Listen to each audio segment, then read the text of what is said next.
6월 6일 화요일 청소년 큐티인 제목은 흠이 없는 자로 서라입니다. 제사장의 직분을 감당하려면 육체에 흠이 없어야 한다고 해요. 부정해진 제사장은 성물을 먹어서도 안 되고, 성물을 먹으려면 먼저 몸을 물로 씻고 정결하게 되는 저녁까지 기다려야 된다고 합니다. 우리가 제사장으로서 어떻게 살아야 되는지 다시 한번 말씀을 묵상하면 좋겠습니다. 여호와께서 모세에게 말씀하여 이르시되 아론에게 말하여 이르라. 누구든지 너의 자손 중 대대로 육체에 흠이 있는 자는 그 하나님의 음식을 드리려고 가까이 오지 못할 것이니라. 누구든지 흠이 있는 자는 가까이 하지 못할지니 곧 맹인이나 다리 저는 자나 코가 불완전한 자나 지체가 더한 자나 발 부러진 자나 손 부러진 자나 등 굽은 자나 키 못 자란 자나 눈에 백막 있는 자나 습진이나 버진이 있는 자나 고한 상한 자나 제사장 아론의 자손 중에 흠 있는 자는 나 여호와께 화제를 드리지 못할지니 그는 흠이 있은즉 나와서 그의 하나님께 음식을 드리지 못하느니라. 그는 그의 하나님의 음식이 지성물이든지 성물이든지 먹을 것이나 휘장 안에 들어가지 못할 것이요 제단에 가까이 하지 못할지니 이는 그가 흠이 있음이니라. 이와 같이 그가 내 성소를 더럽히지 못할 것은 나는 그들을 거룩하게 하는 여호와임이니라. 이와 같이 모세가 아론과 그의 아들들과 온 이스라엘 자손에게 말하였더라. 율법은 아론의 자손이라도 육체적으로 장애가 있거나 흠이 있으면 제사장이 될 수 없다고 선을 긋습니다. 성소는 거룩하신 하나님이 임재하시는 곳이고 제사장은 하나님의 거룩하심을 드러내는 상징적인 존재이기 때문입니다.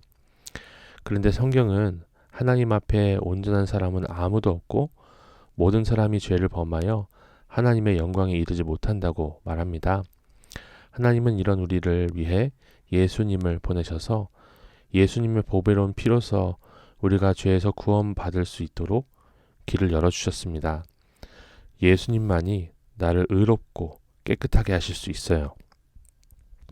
우리가 사지 멀쩡해도 하나님 앞에 나아갈 수가 없습니다. 예수님 없으면 하나님 앞에 한 걸음도 나아갈 수가 없어요. 그런데 예수님의 피로 의지하여서 우리가 주님 앞에 담대하게 나아갈 수 있는 거죠. 적용해 보세요. 하나님 앞에 나아가지 못하게 나를 방해하는 죄는 무엇인가요? 예수님의 십자가 보혈로 내가 흠없게 된 것을 확실히 믿나요? 이어서 읽어보겠습니다. 여호와께서 모세에게 말씀하여 이르시되 아론과 그의 아들들에게 말하여 그들로 이스라엘 자손이 내게 드리는 그 성물에 대하여 스스로 구별하여 내 성호를 욕되게 함이 없게 하라. 나는 여호와이니라. 그들에게 이르라. 누구든지 내 자손 중에 대대로 그의 몸이 부정하면서도 이스라엘 자손이 구별하여 여호와께 드리는 성물에 가까이 하는 자는 내 앞에서 끊어지리라. 나는 여호와이니라.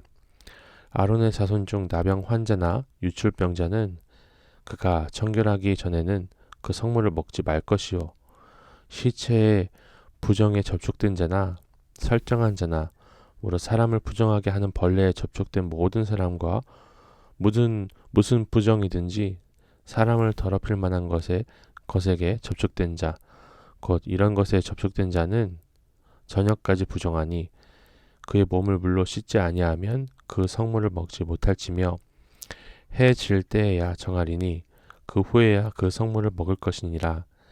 이는 자기의 음식이 됨이니라. 시체나 찢겨 죽은 짐승을 먹음으로 자기를 더럽히지 말라. 나는 여호와이니라. 그들은 내 명령을 지킬 것이니라.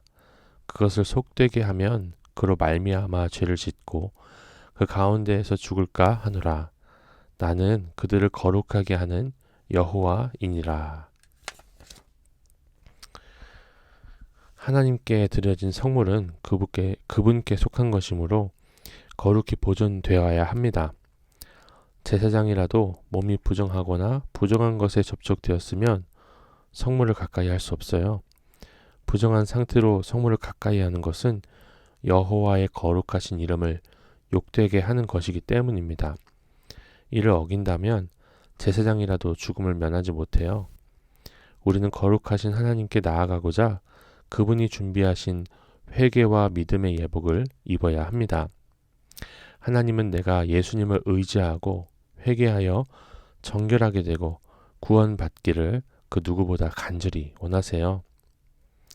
적용해 보세요. 하나님 앞에서 아직 회개하지 않은 죄는 무엇인가요? 회개하지 않은 상태로 교회에 가서 예배 드리지는 않나요? 네, 정말 하나님 앞에서 내 죄를 돌아보고 회개하는 것이 너무나 죽은 자를 일으키는 것보다 더 큰 능력인데 저는 회개하지 않은 상태로 교회 가서 예배 드릴 때가 많이 있었어요. 예, 정말 하나님 앞에서 너무나 죄인이고 정말 주님 보시기에 너무나 부정한 상태로 하나님을 예배했었던 적이 있었습니다. 정말 하나님께서 그 자리에서 죽이셔도 할 말 없는 인생인데 지금까지 살아서 이 말씀을 보고 믿고 살고 누리는 공동체에서 함께 있다는 것이 이게 하나님이 저에게 주신 놀라운 표적이고 은혜라고 고백합니다. 오늘 큐티인 묵상 간증은 부정한 자 출입 금지라는 제목입니다. 저는 중학생이 되면서 게임을 좋아하고 스마트폰을 자주 사용했어요.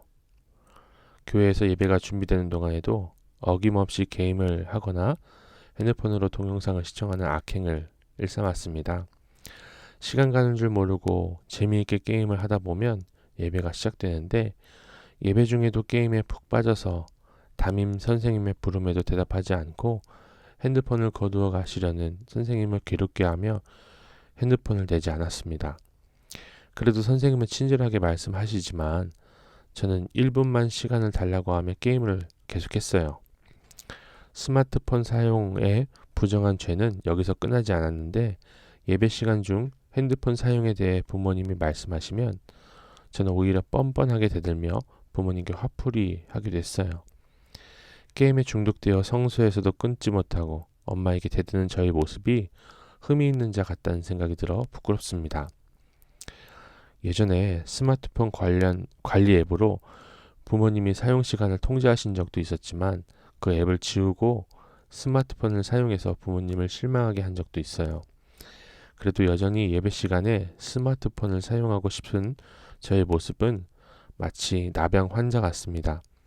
그런데 모든 부정한 자는 해가 지고 난 뒤에야 재물을 먹을 수 있다고 하십니다.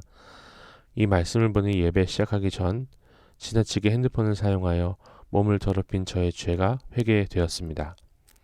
더럽혀진 몸이 깨끗해지려면 시간이 필요한 것처럼 저도 앞으로는 예배 시작 전부터 핸드폰을 멀리 해야겠다는 생각이 듭니다.